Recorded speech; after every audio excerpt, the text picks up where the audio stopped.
Martirene. Vamos a esta hora al Palacio de la Moneda y reporte diario con respecto a la crisis sanitaria en nuestro país. Escuchamos Muy buenos días. al ministro Jaime Mañalich. Estamos empezando hoy la 8ª semana desde la llegada de la pandemia del coronavirus a nuestro país, que partió, como ustedes recuerdan bien, el día 3 de marzo recién pasado. Tenemos que agradecer muy sinceramente la colaboración y el trabajo intensísimo tanto de las Seremis de Salud, la Autoridad Sanitaria, los trabajadores de la salud, que gracias a distintos esfuerzos muy importantes han logrado que a esta fecha no se cumplieran los pronósticos más dramáticos que se tenían respecto a esta enfermedad, en el que incluso algunos expertos llegaron a señalar que íbamos a tener 7 millones de casos contagiados a esta fecha, cuando la realidad son 14.000. Quiero referirme muy brevemente a algo que considero muy relevante, y es que, como se sabe, todo lo que está haciendo el Ministerio de Salud cuenta con una asesoría, un consejo muy potente en las mejores personas que se han podido reclutar como epidemiólogos, salubristas, consejeros de la Organización Mundial de la Salud, para precisamente tomar decisiones adecuadas, inspiradas en lo mejor de la ciencia y en un conocimiento que respecto a esta enfermedad cambia todos los días. Acaba de publicarse, por ejemplo, un estudio en un municipio, county, en California, que señala algo revolucionario, y es que por cada caso conocido como infectado por PCR y por síntomas, hay 35 personas, 35 por cada uno, que hicieron la enfermedad y tienen defensas, anticuerpos contra la enfermedad, no habiendo manifestado ningún síntoma. De ser correcto esto, estamos hablando de una situación epidemiológica completamente diferente a la que se había diseñado o presupuestado o simulado en computadores al principio de este brote en China. Y hace pensar, estos datos se están replicando con distintas proporciones en diferentes lugares del mundo, estudios universitarios muy serios, hace pensar que efectivamente la cantidad de personas que hace esta enfermedad en forma asintomática, que produce defensas, anticuerpos, que su letalidad es mucho menor de lo que se había estimado y, por supuesto, en relación al número de contagios, la necesidad de recursos clínicos, de hospitales, respiradores, proporcionalmente es mucho menor también a lo que se había estimado inicialmente. En ese contexto, nuestro Consejo Asesor acaba de publicar algunos lineamientos que van a estar disponibles en la página web del Ministerio de Salud durante el día de hoy, que son, en primer lugar, una nueva definición de casos. Ustedes saben que lo que hemos considerado casos ha ido cambiando de acuerdo a las nuevas evidencias, y el Consejo Asesor, cuyo vocera es la doctora Jimena Aguilera, señala lo siguiente: a partir de hoy se sugiere, y estoy seguro que así lo adoptaremos en el Ministerio de Salud, dada la autoridad que tiene este Consejo, se debe considerar como caso sospechoso de infección por coronavirus a toda persona que presente los siguientes síntomas. En primer lugar, fiebre o temperatura axilar mayor a 37,8 grados, sin otra causa evidente, por supuesto, no tiene una infección urinaria, no tiene un absceso, y además, tiene síntomas sugerentes de una infección respiratoria, tales como dolores musculares, dolor en la garganta, tos, apremio respiratorio, nosotros lo llamamos disnea, dolor torácico,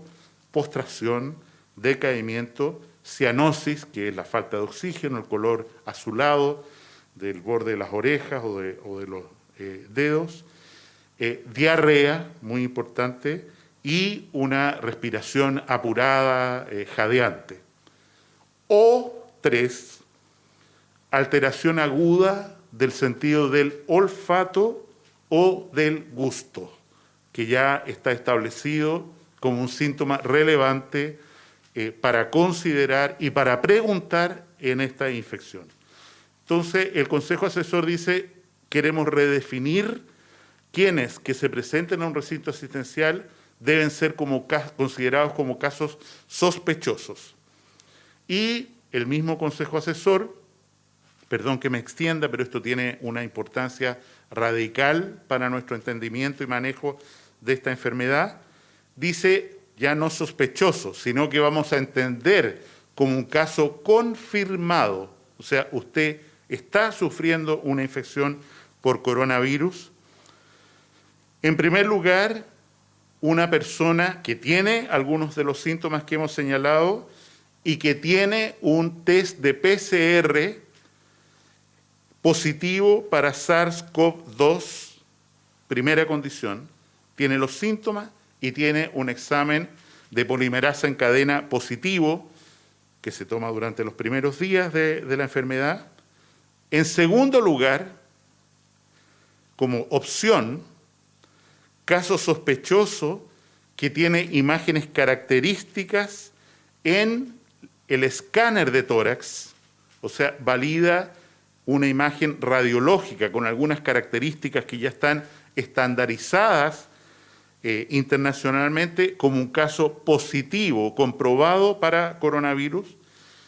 Y en tercer lugar, un caso con los síntomas que he señalado y que tiene un test serológico en sangre positivo para IgG y o IgM. Vale decir, el Consejo Asesor señala que se deben considerar como casos demostrados personas que tengan PCR positivo, personas que tengan, si no tienen lo anterior o además de lo anterior, tienen un examen de tomografía de tórax característico de esta infección y, en tercer lugar, en ausencia o en complemento a cualquiera de los anteriores, una persona que presentó síntomas y que tardíamente se le hizo una reacción de anticuerpos, mal llamados exámenes rápidos. En este contexto, el Consejo Asesor señala también lo siguiente, que es muy relevante para entender mejor el comportamiento de esta enfermedad. En primer lugar, que la presencia de anticuerpos, inmunoglobulina IgG, IgM, en sangre contra el SARS-CoV-2 confirma que la persona estuvo o fue infectada por este virus. Repito, nuestro Consejo Asesor dice que la presencia de anticuerpos IgM, IgG positivos confirma que la persona tuvo la infección por coronavirus, como se ha señalado. Esta seropositividad, igual como lo ha aclarado la OMS en una especie de autocorrección que hizo anoche, esta seropositividad sugiere que la persona estará protegida contra el COVID-19, desconociéndose aún la efectividad y duración de esta línea de defensa por anticuerpos.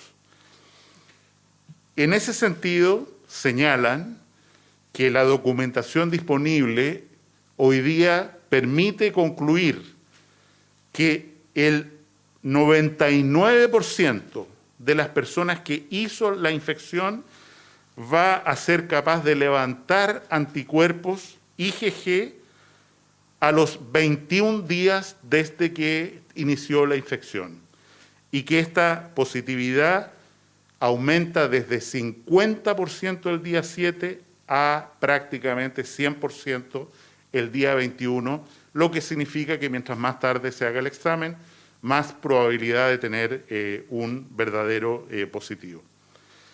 En ese sentido, queremos aclarar que, y lo vamos a publicar muy formalmente en un comunicado del Ministerio de Salud, a partir de esta fecha, tanto casos sospechosos como casos comprobados cambian de criterio de acuerdo a estas sugerencias o propuestas que hace el Consejo Asesor y que tienen sentido en el contexto de lo que está apareciendo en todo el mundo.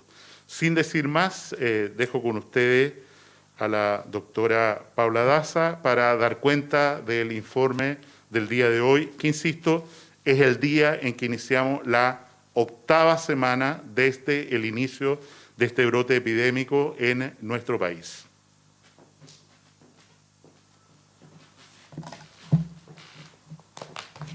Muy buenos días. Como dijo el ministro, estamos iniciando la semana 8ª en Chile del inicio de la pandemia COVID-19 y vamos a dar cuenta del informe tanto a nivel mundial como a nivel nacional. A nivel mundial, al día de hoy se han confirmado 2.981.592 personas, de las cuales 206.811 han fallecido y 869.935 se han recuperado de la enfermedad. Los países que presentan el mayor número de casos notificados está en Estados Unidos en primer lugar, con 965.933, España con 226.629, Italia con 197.675 y después le sigue Francia, Alemania e Inglaterra. A nivel regional de Latinoamérica, la situación es la siguiente. En relación a los casos fallecidos y a los casos notificados. Brasil presenta 4.286 fallecidos y 63.100 casos confirmados. México, 1.351 fallecidos y 14.677 confirmados. Ecuador, 576 fallecidos y 22.719 confirmados. Después le sigue Perú, con 728 fallecidos y 27.217 confirmados. Y Colombia, con 244 fallecidos y 5.379 confirmados. ¿Cuál es la situación en nuestro país? Como decimos, hasta las 21 horas del día de ayer, de las últimas 24 horas, se registraron 482 casos nuevos de COVID-19, lo que da un total a la fecha, desde el inicio de la pandemia en nuestro país, de 13.813 casos confirmados. Al día de hoy, por lo tanto, existen 6.288 casos activos, lo que representa un 45,5% del total, y 7.327 recuperados, lo que representa un 53% del total. En relación a los fallecidos, queremos lamentar el fallecimiento de 9 personas en el día de ayer hasta las 21 horas, las cuales corresponden a 4 de la región metropolitana, 1 de la región de Maule, 3 de la región de la Araucanía y 1 de la región de Magallanes, de las cuales 5 de ellas recibieron manejo proporcional. Con respecto a la situación regional en relación a los casos confirmados en las últimas 24 horas, quiero decir que en las regiones del norte, de Arica hasta la región metropolitana, los casos nuevos se han mantenido en un número estable, en la incidencia en número de casos nuevos. La región metropolitana sigue concentrando el mayor número de casos y en relación a las otras comunas que hoy día vemos a las otras regiones, Vemos con bastante optimismo la región de Ñuble, como supieron hasta hace pocos días atrás, teníamos en cuarentena, estuvieron varios días, más de 3 semanas en cuarentena. La Araucanía también vemos que el número de casos nuevos ha ido disminuyendo, y también en la región de los lagos y la región de Magallanes, particularmente en Punta Arenas, donde hemos visto una disminución de los casos nuevos en relación a las semanas anteriores. Para continuar con la cuenta, voy a dejar al subsecretario de Redes Asistenciales, señor Arturo Zúñiga.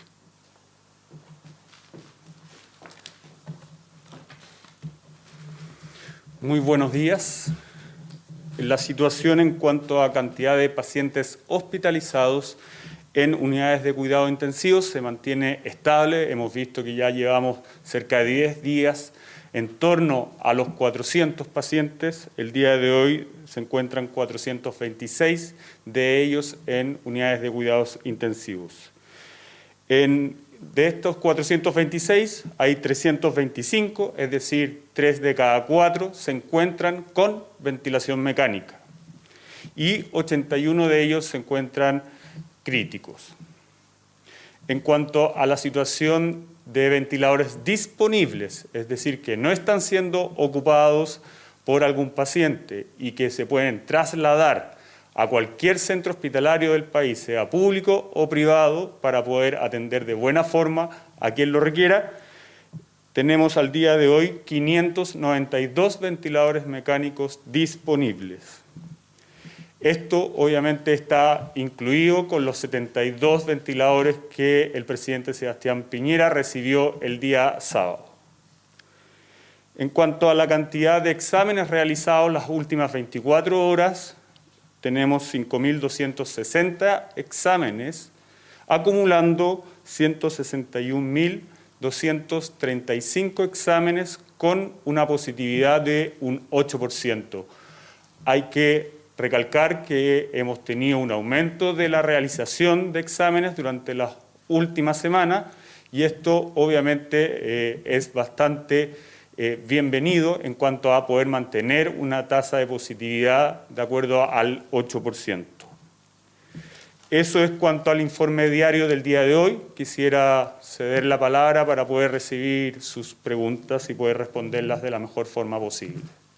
Subsecretario, ministro, buenos días. Entre esta semana y la próxima era el supuesto pic. ¿Cuál es la proyección que hacen ustedes de la pandemia y para cuándo esperan ustedes la presencia de este pic o la presencia de los diversos pics? Y en esa misma línea preguntarles por la demanda de camas UCI, que creció un 27% por pacientes con coronavirus, específicamente en la región metropolitana. ¿Les preocupa esta situación? Justamente, ¿cuál es la situación en torno a las camas UCI que dispone el país? Bueno, tal como lo acabo de mencionar, y lo mencionó también el mismo ministro de Salud, tenemos distintas proyecciones que han hecho una serie de expertos y que en algunos casos daban como que al día de ayer íbamos a tener 7 millones de personas contagiadas. Nosotros como Ministerio de Salud lo que estamos haciendo es poner todo nuestro plan de coronavirus en ejecución tal como lo habíamos planificado durante los meses del verano. ¿Y eso qué es lo que implica? Que en un comienzo nosotros contábamos con 1.229 ventiladores mecánicos y hoy día ya hemos aumentado en más de 500 para llegar a la cifra de 1.700 ventiladores mecánicos disponibles. Ustedes lo pudieron ver, todo Chile lo pudo ver durante el fin de semana, cuando el presidente Sebastián Piñera acudió al aeropuerto a recibir los 72 ventiladores que llegaron la semana pasada. Y eso va a seguir sucediendo. Pero esto no es solamente un tema de equipos, sino que también hay un tema de personas detrás. Cada equipo obviamente tiene un equipo de salud que hay que preparar y que hay que poner a disposición en cada uno de los hospitales. Por lo tanto, lo que se ha hecho aquí es un trabajo notable desde el punto de vista de la red integrada COVID-19, tanto público como privado. Buenos días, ministro. Una consulta respecto al tema de esta idea de aplazar el plebiscito y también el calendario electoral. ¿Esto se debe a medidas sanitarias o directamente a recesión económica, que fue lo advertido por el presidente Piñera en una entrevista? Y también si le parece prudente el hablar de este tema 6 meses antes de que venga este plebiscito. Dejo con usted al ministro de Salud para responder esta pregunta.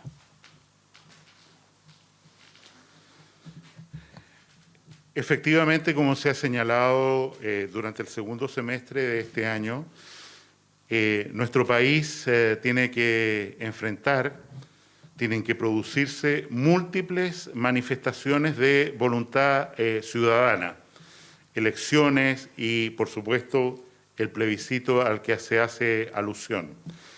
Desde el punto de vista sanitario, la preocupación fundamental, por supuesto, es en qué medida una situación de salud que afecta al país pone en riesgo la participación en estos distintos procesos.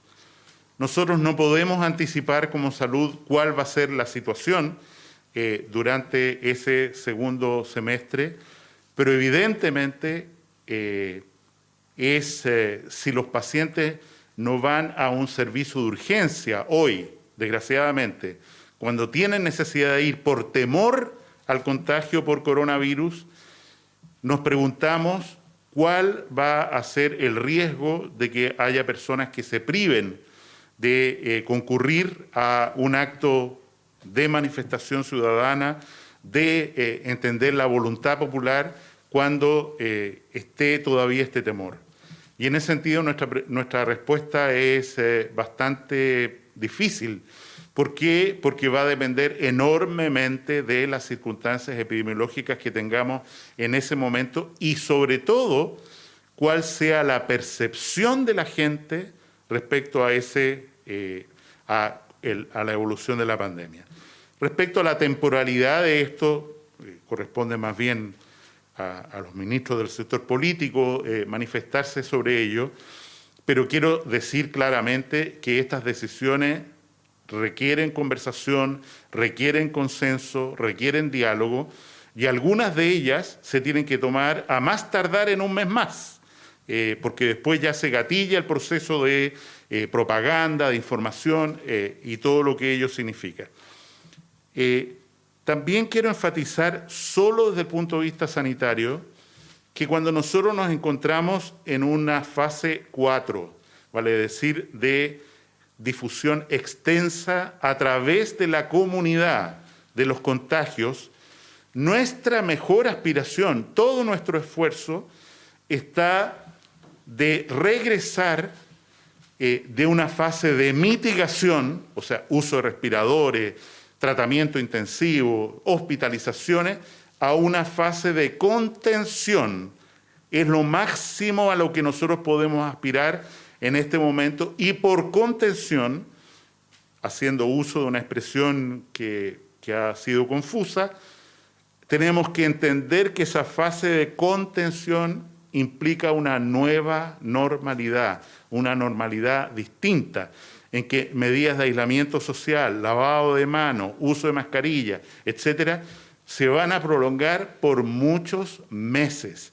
Y en ese contexto, cada paso que se dé, incluido estos actos eleccionarios, tiene que meditarse con mucho cuidado, porque nosotros no podemos vulnerar esta protección, que insisto, se va a mantener por mucho tiempo, en el sentido de que mantengamos esta infección contenida de manera tal que no tengamos, como parece que está empezando a ocurrir en otros países, brotes secundarios, terciarios, muy violentos de enfermedad. Pero ¿no se considera como una contradicción, como dice la oposición, el hablar de la postergación del calendario electoral, siendo que desde el gobierno ya se habla de esta nueva normalidad?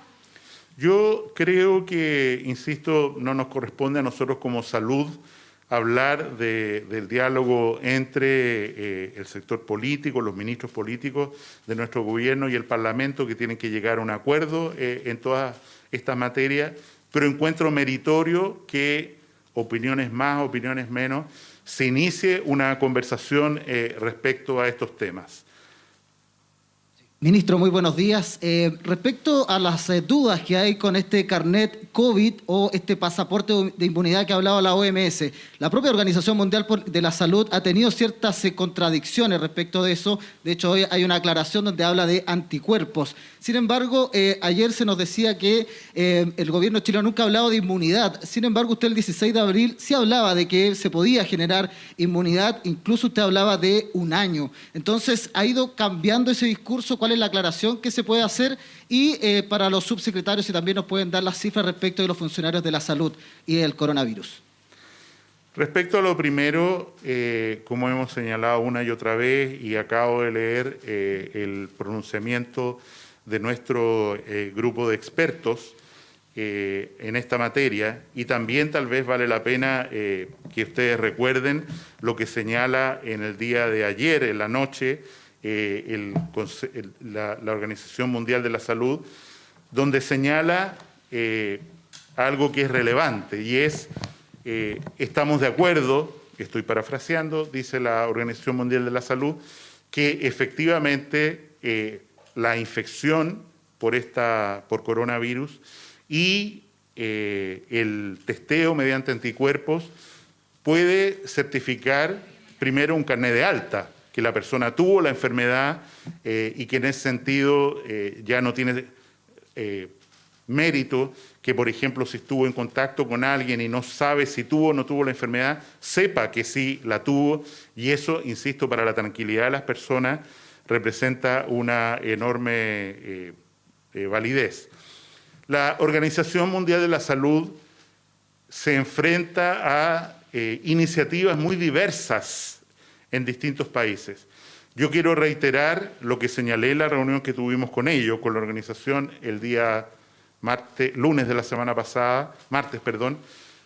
Nosotros no somos partidarios de entregarle al carnet COVID una prueba, una certificación de inmunidad segura. ¿Por qué? Porque no están en elementos de juicio para garantizar eso. Lo que sí reiteramos es que la probabilidad de que una persona que ha tenido la infección sea detectada por PCR porque tuvo los síntomas, sea detectada por inmunoglobulina G, la probabilidad que esa persona se enferme de nuevo o enferme a otros se transforma en algo muy remoto. ¿Cuánto tiempo? Un mínimo de 3 meses. Según los expertos coreanos, por extrapolación de tasas de anticuerpos y su decaimiento en el tiempo de lo observado ya, ellos estiman 1 año. En experimentos animales, mínimo 3 meses. En el caso de los primeros casos de China, mínimo 3 meses. Esa es la situación objetiva que tenemos hoy, y evidentemente todas o muchas universidades en el mundo están abocadas a investigar exactamente esto. ¿Cuál es el nivel de inmunidad que produce esta? Se puede afirmar, así como se puede afirmar para algunas otras enfermedades, que la inmunidad que produce es para siempre. No se puede afirmar hoy. No tenemos elementos suficientes, solo tenemos extrapolaciones derivadas, como digo, de los 3 meses y medio que va esta enfermedad en el mundo, y los anticuerpos que han desarrollado, quienes la han sufrido o quienes han sido detectados por inmunoglobulina G, y la proyección que se hace del pasado de otros infecciones por coronavirus, SARS, MERS, y el tipo de inmunidad que produjeron. ¿Trabajadores? Buenos días. Con estos criterios que nos explicaron al comienzo del balance, ¿podrían variar las cifras de fallecidos o los casos contabilizados? ¿Se da más validez a los test rápidos para certificar el coronavirus? Lo segundo, los casos de COVID han aumentado en Puente Alto, en la región de Antofagasta, y preocupación por Mejillones. ¿Hay medidas contempladas para estas 2 zonas, Puente Alto y la región de Antofagasta? Y tercero, los alcaldes de la región de Valparaíso están pidiendo cordones sanitarios, pensando en el fin de semana largo. ¿Cuándo vamos a tener novedades respecto a esas medidas? Yo me voy a referir a las 3 últimas preguntas que usted hizo con respecto a la situación regional, tanto de Antofagasta como la situación de Puente Alto. Con respecto a la región de Antofagasta, efectivamente hemos visto un brote en Mejillones que ha hecho a la Seremi de Salud de la región de Antofagasta tomar una serie de medidas para poder contener la propagación del virus ahí en Mejillones. Este brote ha implicado varias medidas. Una de ellas es un aumento del testeo para pesquisar oportunamente aquellos casos sospechosos que podrían estar cursando con la enfermedad. La segunda medida que ha tomado la Seremi de Salud es a todas aquellas personas que han sido confirmadas con COVID-19 han sido llevadas a una residencia sanitaria, y también aquellos contactos estrechos de estas personas confirmadas han sido también llevadas a otra residencia para disminuir la propagación del virus dentro de esta comuna, particularmente donde se encuentran estos casos. Nosotros estamos mirando y la autoridad sanitaria de la región nos mantiene informados acerca de todas estas medidas, y si es necesario tomar medidas más estrictas en la comuna, las vamos a ir tomando.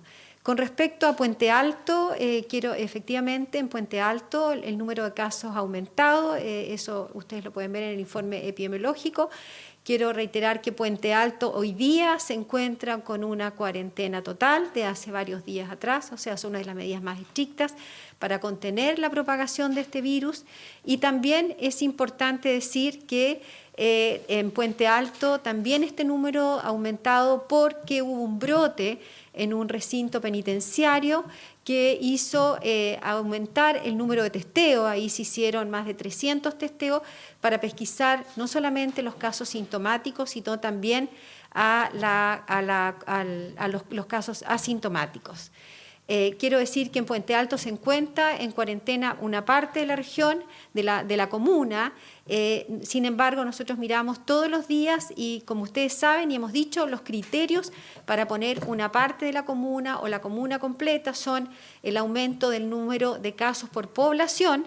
Lo segundo es también el número de aumento de casos por kilómetro cuadrado, es decir, qué tan concentrados son esos casos para poder saber si vamos a extender al resto de la comuna o si vamos a mantener las medidas ahí. Y es por eso que con respecto a Puente Alto vamos a seguir evaluando si es necesario aumentar o mantener las medidas que estamos tomando hoy día. Con respecto a la tercera pregunta, efectivamente viene un fin de semana. Como ustedes saben, el fin de semana, el 1 de mayo, hoy día tenemos una serie de medidas que son una circular que las personas no pueden desplazarse a sus segundas viviendas. Por lo tanto, aquellas personas que están en su primera vivienda no deben desplazarse a su segunda vivienda. Sin embargo, desde el día jueves a las 18 horas hasta el día domingo a las 22 horas se va a establecer un cordón sanitario en el Gran Santiago y en el Gran Concepción. No sé si falta alguna pregunta por responder. Sobre los nuevos criterios para considerar casos confirmados de COVID-19, si esto va a cambiar el número de fallecidos, ¿qué va a pasar en ese caso? Voy a dejar al ministro de Salud para que responda a esa pregunta. Siguiendo lo que señalaba antes, efectivamente nuestro Consejo Asesor se pronuncia sobre lo que se pregunta y, en definitiva, sugiere que aquellos casos que no han estado enfermos, vale decir que no han tenido síntomas y que se les ha encontrado la enfermedad, porque, por ejemplo, se ha hecho un PCR a los contactos, aparecen positivos, sin embargo, estas personas no desarrollan enfermedad o ocurre el caso de que una persona se diagnosticó a través de anticuerpos que ya tuvo la enfermedad y se recuperó, ellos nos recomiendan que creemos una categoría diferente para este tipo de personas, como ya ocurrió en España, en el sentido de que no los llamemos casos, sino que los llamemos pacientes infectados. Y esto es importante porque efectivamente estas personas así detectadas, evidentemente, no van a sumar casos fallecidos, casos hospitalizados, no van a haber consultados. O sea, desde el punto de vista epidemiológico, en el lenguaje que usamos nosotros, no deben ser constituidos como casos en realidad, sino, insisto, como infectados por coronavirus. Ahora, ¿qué es lo que implica esto en la estadística?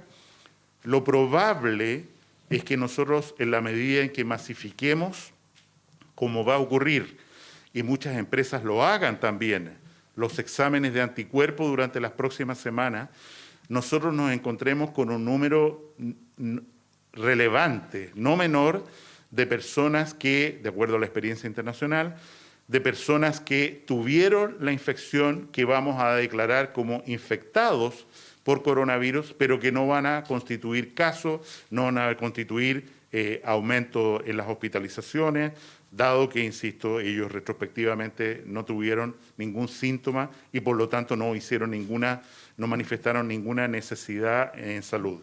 Lo que sí va a ocurrir producto de esto es evidente que las tasas, vale decir, los fallecidos, la tasa de fallecidos por coronavirus se va a derrumbar, la tasa de enfermos graves asociados a coronavirus se va a derrumbar, si consideramos en el denominador estos pacientes que no presentaron síntomas, pero creo que es un tema que tenemos que trabajar y llegar también a un acuerdo internacional en el cual estamos trabajando.